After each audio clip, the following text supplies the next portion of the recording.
देखिए भाई साहब, अगर जीती जी आपको नर्क इस दुनिया में देखना है तो आप दो चीज़ें कर लीजिए। पहला, एक घटिया नौकरी, और दूसरा एक घटिया शादी। घटिया शादी से मेरा मतलब है कि एक गलत विवाह जो आए दिन आजकल आप देख रहे हैं। गलती से अगर आपका लक ख़राब निकल गया तो ऐसा। आप यकीन मानिए कि ये जो कहावत है ना कि ठीक है, मरने के बाद गरम तेल में पकौड़ा बनाया जाएगा, आपको फ्राई किया जाएगा, आपको यमराज आपको ये सज़ा देंगे, गरुड़ पुराण में ऐसा लिखा है, कुछ नहीं है, सब बकवास की बातें हैं। जो होता है यही प्रैक्टिकली होता है, ठीक है। कुछ लोगों को बुढ़ापे में, कुछ लोगों को जवानी में, कुछ लोगों को बचपन में ही मिल जाता है। चलिए आइए समझते हैं इस बात को गहराई से। थोड़ा सा मेरी बातें देखिए बहुत ही सेंसिबल और इमोशनल होने वाली हैं, तो सबके बस की बात नहीं है। कई लोग आप में से होंगे जिनके सर के ऊपर से ये बात जाएगी, तो ये स्टेटस इग्नोर कर सकते हैं, आगे बढ़ सकते हैं, आई डोंट माइंड। जो लोग थोड़ा सा लाइफ को लेकर सीरियस हैं उनके लिए ये मेरा स्टेटस होता है। और दिल की बात है, ज़ुबान पे आ गई है तो कहना ज़रूरी है, क्योंकि मॉर्निंग का वक्त है, बज रहे 11 और हम हैं अपने मॉर्निंग वॉक पे। और इसके बाद 1 घंटे बाद अपने जॉब पे होंगे, तो कंटिन्यू करते हैं। देखिए, एक घटिया नौकरी और एक घटिया शादी में इंसान पढ़ करके ना अपनी पूरी ज़िंदगी बर्बाद कर देता है। मेंटल पीस की तो ऐसी की तैसी हो जाती है, वो तो होती ही है। साथ में ना वो इंसान ना घर का होता है ना घाट का। कैसे? आप 9 घंटे के लिए जॉब में जाते हैं, जिस जॉब को पसंद नहीं करते हैं, वहाँ के एनवायरनमेंट को पसंद नहीं करते हैं, वहाँ का क्लाइमेट आपको पसंद नहीं है, उस प्रोफेशन से आपका कोई नाता नहीं था, फिर भी आप इसलिए उसमें फंस गए क्योंकि आपके पास कोई ऑप्शन नहीं था।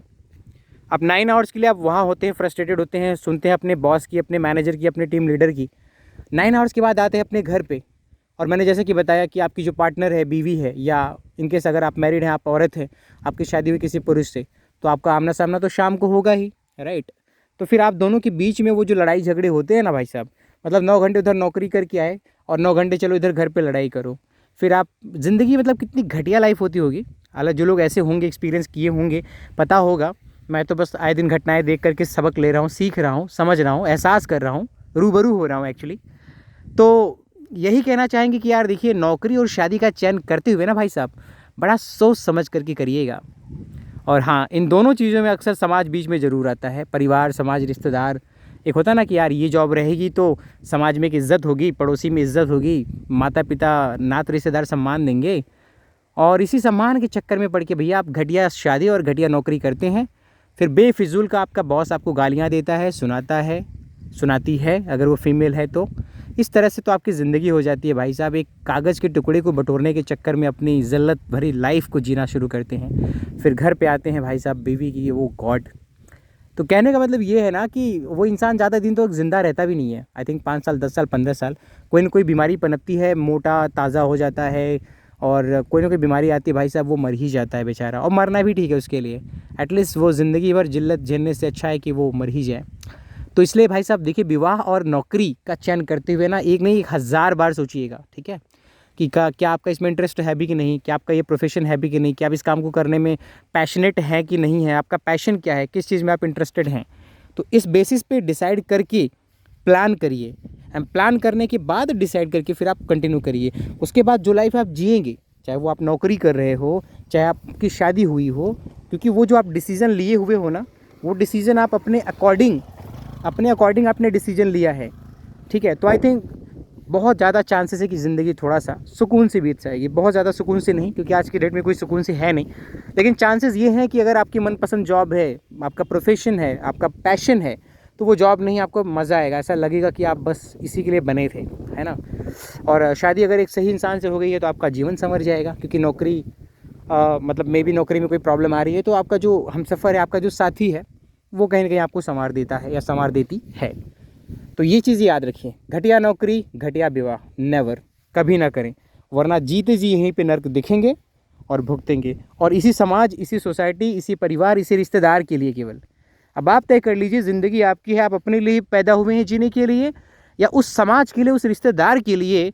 कल को जब घटिया नौकरी का चयन करेंगे और आपके मेंटल पीस का बैंड बजेगा, अंदर ही अंदर आप घुटेंगे और अंदर ही अंदर विवाह वाली लाइफ से घुटेंगे, तो क्या ये समाज और क्या ये परिवार और ये क्या रिश्तेदार कितना सहयोग करेंगे आपका, कितना रिस्पॉन्सिबिलिटी लेंगे आपका, या क्या ये कुछ ऐसा कहेंगे कि अरे भाई साहब आपने हमारे लिए इतना बड़ा त्याग किया था, आइए आइए, आपका हम पैर पूछते हैं, स्वागत करते हैं, बहुत आपने कठिन संघर्ष किया, हमारे लिए आपने बताई गलत नौकरी का चयन कर लिया, हमारे लिए आपने बताई गलत लड़की या गलत लड़के का चयन कर लिया, ओ माई गॉड।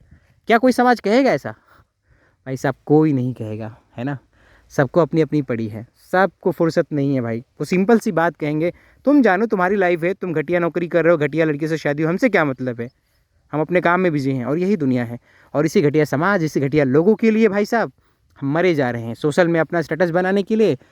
आजकल लोन नाम की चीज़ निकली हुई है। चलो भैया 10-20 लाख का लोन ले लिए, एक तो फ्लैट ले लिए, चढ़ा दिए किराए पे, 15,000 20,000 EMI बना दिए, फंस गए किसी घटिया नौकरी में। अब करते रहो नौकरी, रोते रहो और EMI भरते रहो। ना ये EMI ख़त्म होगी, ना ये नौकरी ख़त्म होगी। ख़त्म होगी तुम्हारी ज़िंदगी, तुम्हारी उम्र, तुम्हारी जवानी। हाँ, एक वक्त ऐसा आएगा तुम्हें लगेगा कि अब मैं आज़ाद हो गया, पैसे हो गए हैं, टाइम भी हो गया है, लेकिन तुम्हारी बॉडी साथ नहीं देगी भाई। जवानी तुम्हारी ढल चुकी होगी, पैर में भाई साहब छाले पड़ चुके होंगे, पैर तुम्हारा काम करना बंद कर चुका होगा। तो बुढ़ापे में तुम क्या घूमोगे, क्या देखोगे, किस दुनिया में जियोगे? जियोगे चेयर पे। अगर अच्छे खासे बच्चे मिल गए हैं, पढ़ा लिखा दिए हो, संस्कार दिए तो हो सकता है कि रोटी पानी का व्यवस्था हो जाए, नहीं तो जूते मार के निकाले जाओगे भाई, याद रखना, ठीक है। तो इसलिए लाइफ तुम्हारी है, तुम अपने अकॉर्डिंग डिसीजन लो। और लाइफ में याद रखो कि डरना नहीं है। समाज, परिवार, कोई भी हो, गलत को गलत बोलने से झिझको मत। या आप किसी नौकरी में काम करते हो, अगर आपको लगता है आपके साथ गलत हो रहा है तो फाड़ दो सबकी, चाहे 1 लाख लोग क्यों ना खड़े हो और आप अकेले क्यों ना खड़े हो, लेकिन डरना नहीं है। अगर आप गलत हैं तो आंख बंद करके नीचे सर झुका के सुनना भी ज़रूरी है, ये याद रखें। इतना ही कहेंगे और इसी के साथ इस वीडियो को फिनिश करेंगे। अगर मेरी बातें थोड़ा सा कड़वी, थोड़ा सा बुरी लगी हो तो इसे नीम के पत्ते की तरह चबाना सीखिए, बहुत काम आएगा। क्योंकि ये मैं नहीं बोल रहा हूँ, ये अंदर से आवाज़ जो आ रही है, लाइफ को जो इतना ट्रैवल करते हैं, सीखते हैं, लोगों से मिलते जुलते हैं ना, वो एक्सपीरियंस बोल रहा है एक्चुअली, वो एक्सपीरियंस बोल रहा है। इसी के साथ वीडियो को यहीं पे करते हैं स्टॉप। अपना और अपनों का ख्याल रखें। Stay blessed, stay happy.